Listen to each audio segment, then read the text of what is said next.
Thank you, Larry. May God add his blessing to the reading of the scriptures this morning, and may the words from my mouth be what we need to hear.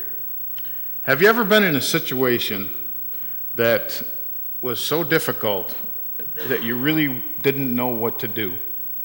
You just didn't feel like you had the resources to deal with what was happening. You're in over your head. I think we've all been in that situation at one time or another, and probably more than one time in our lives. Today's reading can help us to be prepared for times like that, because they do come every now and then. There's a young man whose name is Alex Honnold, and he is famous for free solo climbing. Free solo climbers climb huge rocks. The reason they're called free solo climbers is because they use no equipment at all. And in Alex's case, he has no ropes, no spikes, none of that stuff. No grappling hooks. He wears a pair of rubber-soled shoes, and he carries on his belt loop a bag of dust powder, chalk dust, so that he can reach back occasionally and dry his hands off from the perspiration so he doesn't slip on the rock. Other than that, he uses absolutely no equipment at all. Only the most fearless, disciplined climbers can even try free solo climbing. There are very, very few of them in the world right now. And Alex is known as the very best. And in September of 2008, he was climbing a rock wall, which is called the Half Dome, and it's located in Yosemite National Park. And there was a filmmaker there who documented this, and then there's a film called Alone on the Wall, which shows the entire climb. Well, Half Dome is a 2,000-foot formation that is almost straight up and down. How in the world anyone can climb on a surface like that is very, very much beyond me. But it's a dangerous place for climbers who use gear with ropes and harnesses and all that stuff. But for a free solo climber, it's really a death-defying challenge. Well, he gets at about 1,800 feet up. As I said, it's a 2,000-foot climb. About 1,800 foot up on the side of Half Dome is a very narrow granite surface. If you've ever been out to Starved Rock and walked on the goat trails, you know how you have that little vertical ledge that's about this wide. It's something similar to that, except that it's made of granite. And that's the only flat surface, horizontal surface, all the way up for the whole 2,000 feet. And they call it the Thank God Ledge. It's called the Thank God Ledge because it's thank God I got somewhere I can rest for a minute. And he is climbing up. Alex is making his way up, and he makes it all the way up the first 1,800 feet to the Thank God Ledge.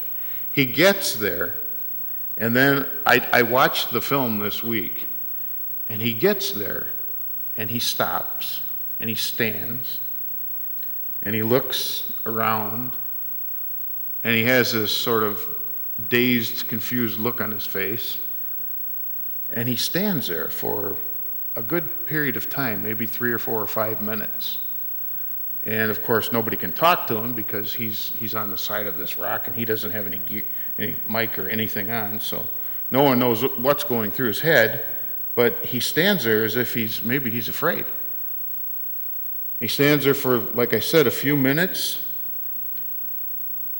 and then he looks around, and he gets this sort of determined look on his face, and he puts his right foot up onto the rock, and he starts to go again, and he makes it all the way to the top. When Alex was asked later why he stopped, and stayed there that long. He said it was because he was overwhelmed, something that very seldom ever happens to him. He does this all the time. And he was very fearful for a moment, which is something that almost never happens to him. Neuroscientists have even run tests and done MRIs on him to study his brain and how his brain processes fear. And they found that for the most part, his brain does not process fear. He doesn't feel fear. He talks about, he also did a TED Talk, and I watched that. He talks about how he's very calm and relaxed, and this is something that's just enjoyable, and he likes to do it. And doesn't ever feel fear, except for that one time in his life when he did. He was on the thank God ledge and froze and couldn't move forward for a few minutes. Well, I read an article about this before I watched the film, and in the article they said that he stood for 5 minutes on that ledge, struggling to get his fear under control and to figure out what his next move might be. He did say that his legs were cramping, and he turned around and he just decided, well, I can't go back down, so I better finish this climb. And he went ahead and he put his right foot out and he finished the walk. He pushed himself up on that little tiny rock, and then he grabbed for a little crevice to hold on to, and then he climbed the last 200 feet to safety. It's hard to imagine how Alex must have felt as he stood there on that thank God ledge. But I thought of his story because I'd heard it before when I read our Bible reading today from 1 Kings about a young king named Solomon. Solomon felt very alone, and he felt like he was not equipped to do the job that was given to him, to face the challenge of leading God's people, the Israelites. Solomon was the youngest son of Israel's king, who was David. He was right around 20 years old when he took over his father's throne. He had power. He had all the authority. He had assistants. He had advisors and all kinds of resources at his disposal, but it wasn't enough. He needed more than a crown and a bunch of yes men to lead God's people. So Solomon that day found himself on his own, thank God, ledge. He was alone, he felt, facing a great challenge, and he found his foothold. And eventually he got a grip by calling on God for help. Solomon's story reminds us that when we find ourselves in over our heads, it's God's opportunity to work through us. That's tough for us to hear because in our society we like independence. We like individualism. We all want to look like winners, like we can handle it on our own. We have it all together. We don't need anybody's help. But read through the Bible, and you will see that same theme repeated over and over again. God chooses always to do his greatest work through average people who rely on his power to work through them. There's a pastor named Jim Cymbala. He's the pastor of the Brooklyn Tabernacle in New York. He remembers his first 2 years in ministry at his church as a time of frustration, a time of exhaustion, a time of anxiety. Attendance was very poor. They were barely making ends meet. And he and his wife, Carol, it seemed, were doing all the work of the church. And they didn't see God working in the congregation. One Sunday morning, Pastor Jim was so depressed that he couldn't preach his sermon. He said, I can't preach today.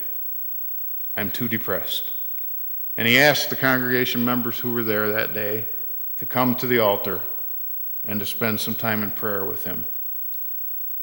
Well, that day, the church experienced a spiritual awakening as the members of that congregation began to really understand the importance and the power of asking God for help of going to God in prayer.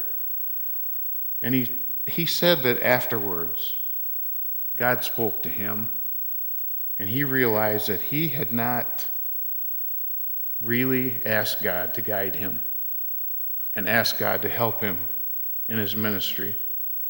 And since that day, he says that prayer has been the foundation of everything they do in that church. Today they have a congregation of about 10,000 people, and their ministries reach all over the city. He wrote about that Sunday morning these words, quote, "I discovered an astonishing truth. God is attracted to our weakness. He can't resist those who humbly and honestly admit how desperately they need him. Our weakness, in fact, makes room for his power. Our weakness makes room for God's power." When Solomon admitted his weakness to God, God stepped in and offered him power. In fact, God offered him more than he asked for. Solomon's story also reminds us that it is impossible for us to reach our potential, our God-given potential, without guidance from God.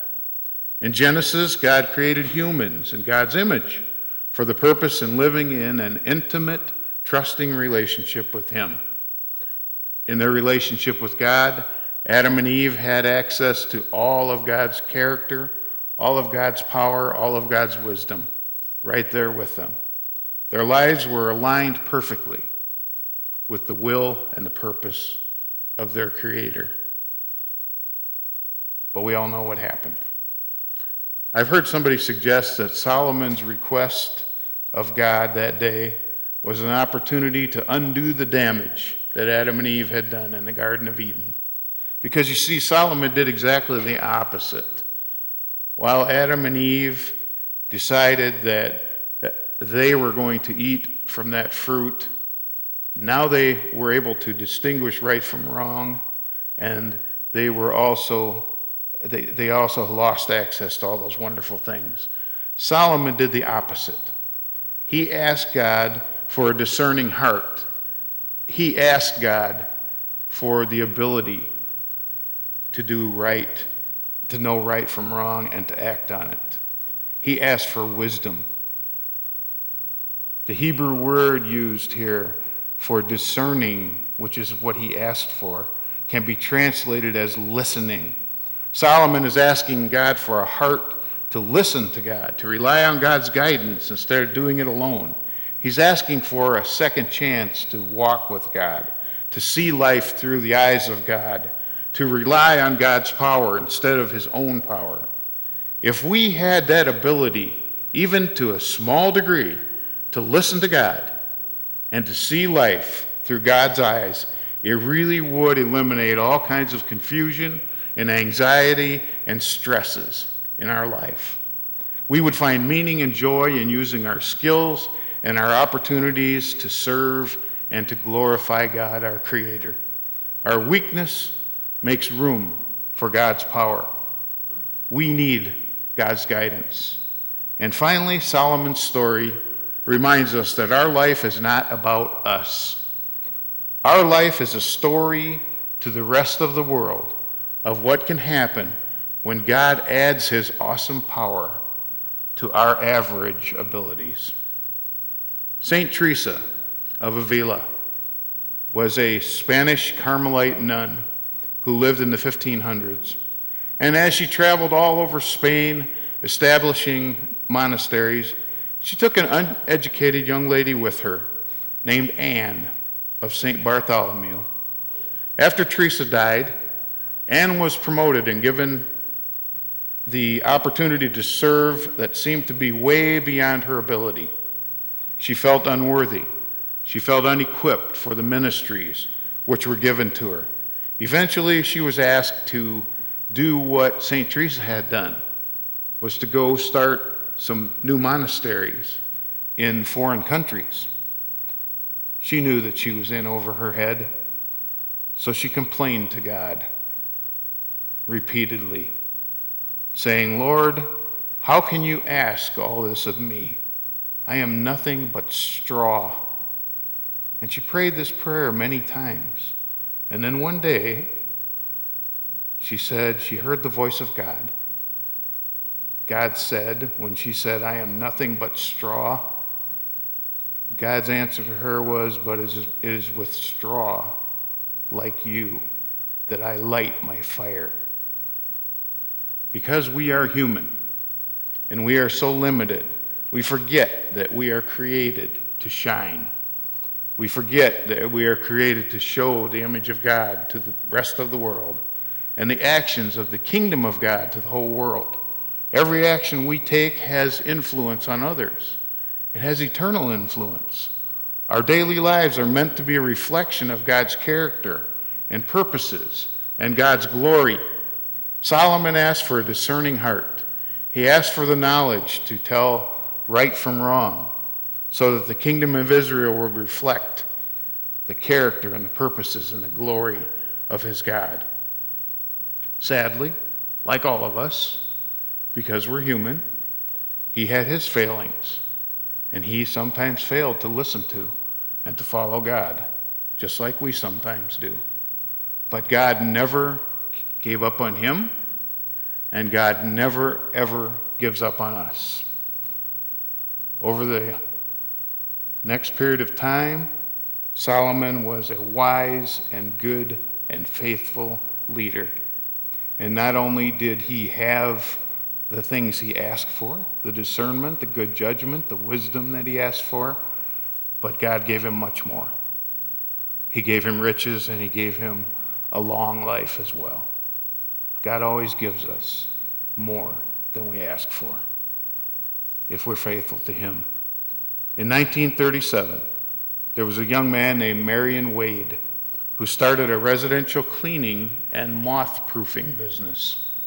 Over the next 5 years, he expanded the business and was doing very well. So he began franchising his business. In 1944, he was badly injured when a batch of cleaning chemicals exploded, and he almost lost his eyesight. During his recovery from this injury, he turned to God for help. And in his prayer, he turned his life and his business over to God. He later wrote in his autobiography, I don't expect any miracles. This is what he told God. I don't intend to sit back and expect you to run everything, but I want you to tell me how to run things and send my way the people that I will need to do the job. Soon, some college grads applied for jobs with his company. Two of these young men, Kenneth Hansen and Kenneth Wessner, partnered with him to found a business.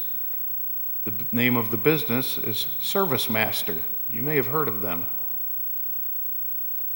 It's a residential and commercial cleaning business, and he started that business based on the idea that they were using their skills to serve their master. Thus the name Service Master. Today, Service Master International operates throughout the United States and in 8 other countries. It generates revenues of $4 billion per year. Marion Wade confronted his own inadequacy. He knew he couldn't do it by himself, and he prayed for God to guide him and equip him for the challenge that he faced. And God answered that prayer more abundantly than Wade could have ever imagined. In James chapter 1, we read that if anyone asks God for wisdom, God will give it to them generously without finding fault. Wisdom and discernment are reflections of God's character and are needed to accomplish God's purposes. So this prayer is always, always a good prayer and always in line with God's will. The end of summer is coming quickly, it seems. It's time to think about the fall, new programs, new ideas, new things, new ministries we want to do here at Zion. It's a good time to take this lesson that we learned from Solomon and apply it to ourselves and to Zion Church. It's a time to ask God, a time to pray to God with a listening heart, a time to turn things over to God, once again, for the use of His glory. I believe that God will take anyone with any average or less than average ability, and He will accomplish through us more than we could possibly imagine. All we have to do is do our part. Have that willing heart, have that listening heart, and ask Him for His guidance. I would ask that you pray in the days to come as we consider what we're going to do with the new school year coming and our ministries to our children and our adults as well. I would ask that you would pray that for our church as a whole and our people as a whole, that we will all be in that frame of mind, willing to listen to the answers that God gives us when we go to Him faithfully in prayer. Amen.